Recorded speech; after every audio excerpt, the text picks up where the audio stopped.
آیا وہ ابو بکر صدیق رضی اللہ تعالی عنہ کہ اللہ کا الحاکمین نے انہیں یہ شان، یہ مرتبہ، یہ مقام کیوں عطا فرمایا؟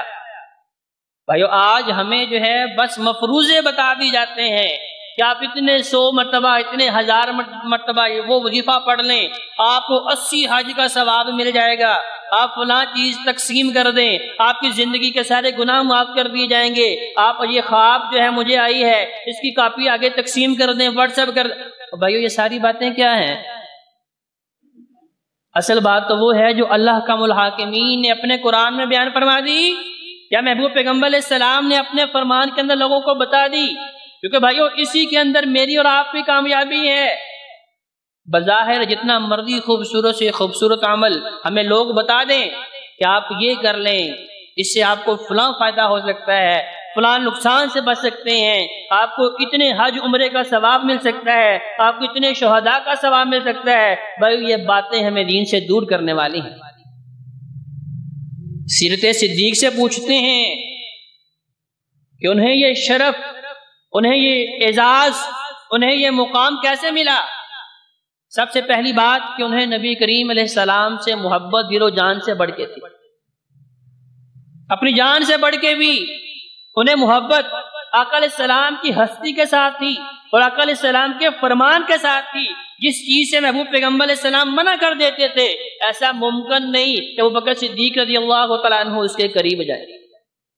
اور جس چیز کا محبوب پیغمبر حکم دے دے ایسا ممکن ہی نہیں کہ محبوب پیغمبر کا خلیل، محبوب پیغمبر علیہ السلام کا رفیق جو ہے اس سنت سے اپنے آپ کو دور رکھے، کیونکہ یہی جذبہ تھا جس کی وجہ سے محبوب پیغمبر علیہ السلام رب کے حضور دعائیں کر رہے ہیں، اللہ میرے ساتھی نے میری سنت کے اوپر ایسی پہرےداری کی ہے، ایسی وفاداری کی ہے، ایسی محبت کے ساتھ میری سنت کے ساتھ چمٹا ہوا ہے کہ اللہ میں چاہتا ہوں یہ جنت میں بھی میرا رفیق ہو۔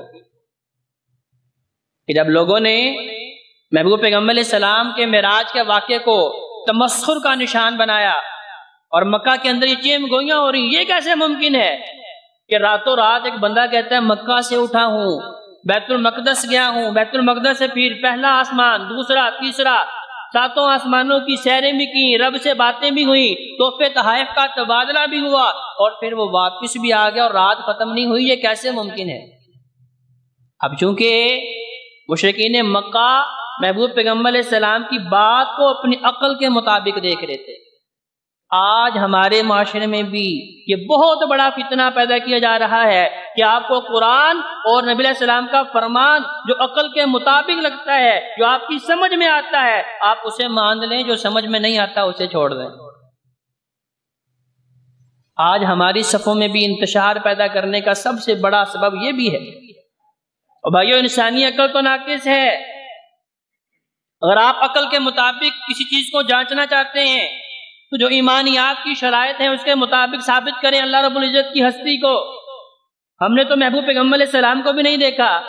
اس کا مطلب یہ ہے کہ ہماری عقل تسلیم نہیں کرتی کہ اللہ نے اپنا محبوب پیغمبر ہمیں عطا فرمایا تھا۔ ہم نے جبریل کو نہیں دیکھا، اس کا مطلب ہے ہماری عقل نہیں مانتی کہ جبریل جو ہے اللہ کا پیغام محبوب پیغمبر علیہ السلام تک پہنچا رہے تھے۔ ہم نے جو ہے قبر کے معاملات کو نہیں دیکھا، اس کا مطلب یہ ہے کہ ہماری عقل کہتی ہے قبر کے اندر سزا و جزا کا کانسیپٹ موجود نہیں ہے۔ ہم نے جنت جہنم نہیں دیکھی، اس کا مطلب ہماری عقل یہ کہتی ہے کہ جنت جہنم نہیں ہے، مرنے کے بعد دوبارہ زندہ ہونا نہیں ہے۔ بھائی یہ ساری باتیں دین سے دور کرنے والی ہیں۔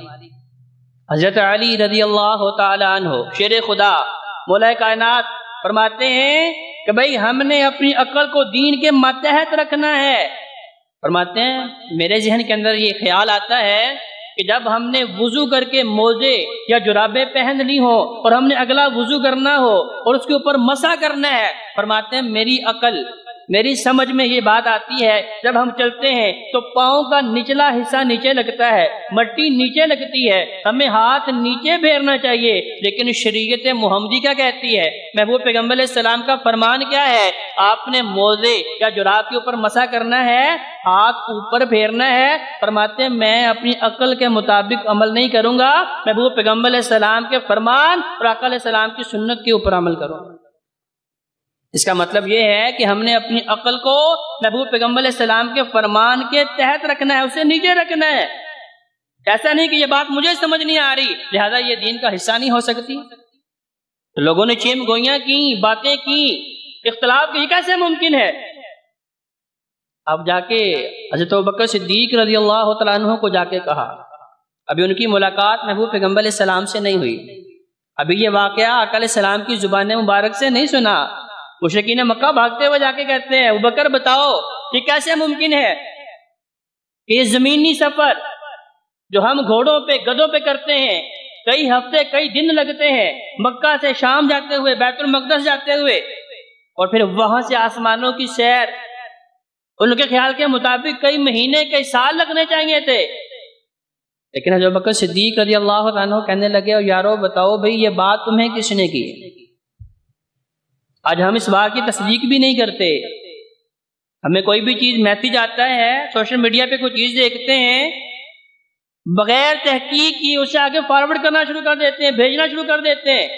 یہ تحقیق کرتے ہی نہیں کہ قرآن کے اندر اس کا ثبوت موجود ہے، محبوب پیغمبر علیہ السلام کے فرمان میں اس کا ثبوت موجود ہے، یا لوگوں نے خود ساختہ طور پہ نئی نئی چیزوں کو دین کا نام دے کے، دین کا لبادہ اڑا کے جو ہے دین کے اندر شامل کر دیا ہے۔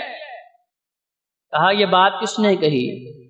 کہا جس کا تم نے کلمہ پڑھا ہے، اشہد ان لا الہ الا اللہ واشہد ان محمد رسول اللہ، جسے تم اپنا رسول مانتے ہو، جسے تم اپنا دوست مانتے ہو، جسے تم اپنا وفادار مانتے ہو۔ ابھی آقا علیہ السلام سے اس بات کی تصدیق نہیں کی، لوگوں نے بتایا کہ تمہارے نبی کی یہ بات ہے۔ کہا اگر میرے محبوب پیغمبر علیہ السلام نے فرمایا ہے پھر 100% ایسا واقعی ہوا ہے۔